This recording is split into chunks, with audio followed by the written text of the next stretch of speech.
Salut les sérivores et bienvenue sur la chaîne 100% série, 100% gratuite, 100% sans publicité. Ça va bientôt faire un an qu'on est ensemble pour découvrir des coffrets toutes les semaines, sans exception, même pendant les vacances. Et je vous l'avais dit, vous l'avez vu en titre, cette semaine on a un petit coffret beaucoup plus simple, Laura ou la passion du théâtre, une série clairement pour filles.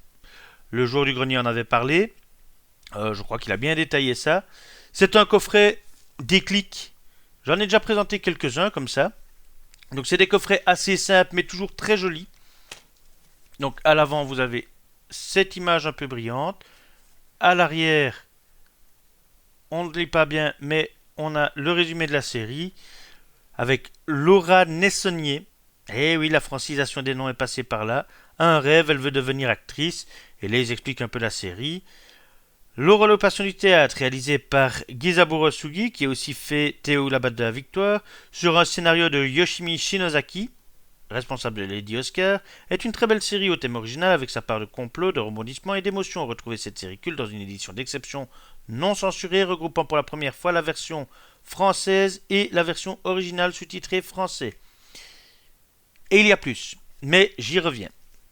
Cela étant, dans le coffret, on retrouve tout d'abord l'imagerie extérieure, c'est la première chose qu'on voit, avec bien sûr Madame de Saint-Fiacre, la rivale de Laura, Laura elle-même, et le beau blond parce qu'il faut toujours un quota de... comment dire... de garçon. J'allais dire autre chose d'un peu plus vulgaire, mais je ne voudrais pas que ma vidéo se fasse striker pour une bêtise pareille. Bref, on retrouve comme toujours le petit livret qu'on va voir après. Ça fait toujours plaisir. Alors il n'y a pas beaucoup de 10 dans cette série, et si je me souviens bien, c'est une série qui n'a pas de dénouement. Chose assez rare. Et pourtant, on en connaît quelques-unes. J'ai parlé notamment de Code Quantum, et les plus connaisseurs des anciennes séries citeront très certainement Jess et les Conquérants de la Lumière.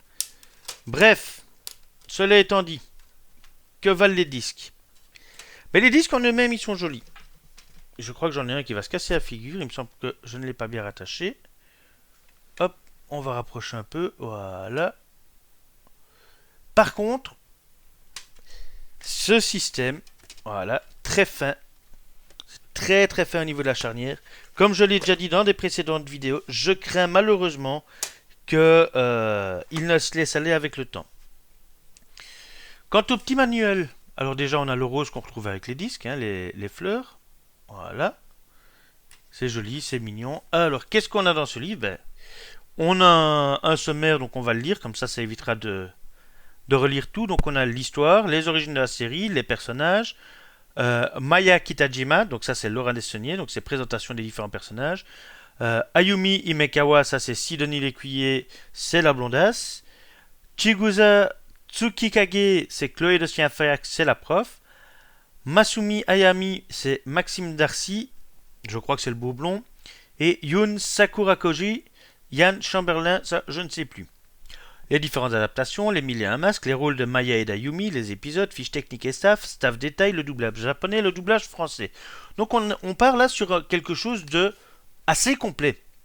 Et quand il présente voilà, les personnages, vous voyez que au-dessus, on a le nom japonais et puis on a version française. Et ça c'est intéressant, ça nous permet directement de faire le lien. Parce que oui, il faudra que j'en parle un jour, mais la francisation des noms et la francisation de beaucoup de choses, c'est horrible. On a évidemment les rôles des personnages, les rôles d'Ayumi, les rôles de Maya. Les rôles, c'est simplement les rôles tenus dans leur truc de théâtre, justement. Mais surtout, on a Tempête de printemps, en japonais Haru no Arashi. Je suis désolé si je prononce mal. Naissance d'une passion, tout premier épisode. Je pense que cet épisode n'est pas entièrement traduit, voire pas traduit du tout. C'est l'épisode pilote qui n'est jamais passé à la TV. Et c'est ça que je disais au début de la vidéo. Il y a un plus. On a un épisode que ceux qui ont regardé la série à la TV n'ont absolument jamais vu. Et ça, c'est bien. Ça, c'est très bien. Alors, on a évidemment les staffs. Et pour ce qui est du doublage, alors est-ce qu'on a en français des gens que je connais, parce que connu, plus difficile. On a Dorothée Gemma pour Laura Nessonnier. Daniel Hazan pour Sidonie Écuyer. Evelyne Grandjean pour Chloé de Saint-Fiacre. Jean-Louis Brousse pour Maxime Darcy. Georges Berthomieux pour Monsieur Fontange. Et la narratrice est Nadine Delanoë. Le livret est sympathique. Il n'est pas trop plein. Il a quelques très belles illustrations. Que voici. Voilà. Donc le livret est sympathique. Le coffret, comme toujours, c'est un coffret, je ne vais pas dire au rabais, mais presque. Hein, il fait son office, tout simplement. Mais il est assez complet que pour ne pas se focaliser sur les petits défauts qu'il présente.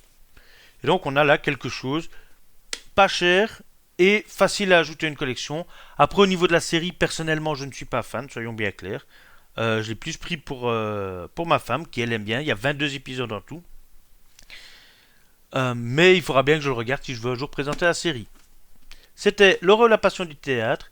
Et mine de rien, la semaine prochaine, nous serons le 24 décembre. Qui dit 24 décembre dit réveillon de Noël. Et je vous ai gardé pour l'occasion un nouveau coffret A4. Mais je ne vous en dis pas plus, on se retrouve dans 7 jours. A bientôt les amis.